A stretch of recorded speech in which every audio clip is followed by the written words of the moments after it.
খিলাফত ব্যবস্থার পতনের পর সময় যতই গড়িয়েছে, খণ্ডিত দিনচর্চার এই ভয়াবহ ঈমান বিধ্বংসী ফিতনা মুসলিমদের মাঝে ততই ব্যাপক আকার ধারণ করেছে। কারণ শরিয়া শাসন না থাকার কারণে ইসলামের এক বিরাট অংশের উপর আমল করা অসম্ভব হয়ে পড়েছে।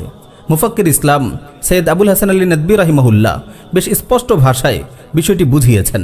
তিনি বলেন, অত্যন্ত গুরুত্বপূর্ণ একটি বিষয় হল শরী শাসন ছাড়া পূর্ণ শরিয়ার উপর আমল করা সম্ভব নয়। ইসলামী জীবন ব্যবস্থার একটি স্বতন্ত্র অংশ এমন রয়েছে যার উপর আমল করতে হলে ইসলামী রাষ্ট্র ব্যবস্থার বিকল্প নেই।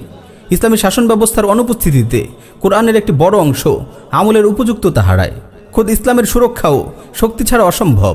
উদাহরণস্বরূপ, ইসলামের অর্থ ব্যবস্থা, ইসলামী আইন ও বিচার ব্যবস্থা এর কোনোটাই ইসলামী শাসন ছাড়া বাস্তবায়ন করা সম্ভব নয়। তাই কোরআন শক্তি সঞ্চয় ও বিজয় অর্জনের উপর খুব গুরুত্বারোপ করেছে। এজন্য ইসলামী খিলাফা অত্যন্ত পবিত্র ও গুরুত্বপূর্ণ বিষয়। সাহাবারা খিলাফাকে রাসূলুল্লাহর দাফন কাফনের চেয়েও গুরুত্বপূর্ণ মনে করেছেন। অনেক স্বল্পবুদ্ধির লোক এই বিষয়টি অনুধাবন করতে পারে না। এই খিলাফতের হেফাজতের জন্য ইমাম হোসেন রাদিয়াল্লাহু তাআলা আনহু কুরবানি পেশ করেছেন, যাতে খিলাফতের উদ্দেশ্য ব্যর্থ না হয়ে যায়, অযোগ্য লোকের হাতে খিলাফত চলে না যায়। প্রিয় ভাই, একটু খেয়াল করলে আপনি বুঝতে পারবেন কিভাবে উম্মাহ নিজের অজান্তেই খণ্ডিত ইসলাম চর্চায় ব্যস্ত হয়ে পড়েছে। ইসলামের পরিপূর্ণ রূপ আমলের অঙ্গন থেকে তো বটেই, তাদের চিন্তার অঙ্গন থেকেও বিদায় নিয়েছে। এমনকি তারা অনেক মৌলিক আকীদা পর্যন্ত ভুলে বসেছে, যেমন তাওহীদুল হাকিমিয়া।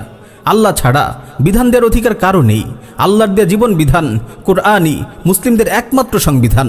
কোরআন ব্যতীত মানবরচিত যে কোনো সংবিধান দিয়ে দেশ শাসন করা, ফায়সালা করা কিংবা কোরআন ছাড়া অন্য কোনো সংবিধানের কাছে বিচার নিয়ে যাওয়া, এটা যে কুফরি, এই মৌলিক আকীদাও অনেক মুসলিম আজ ভুলে বসেছে।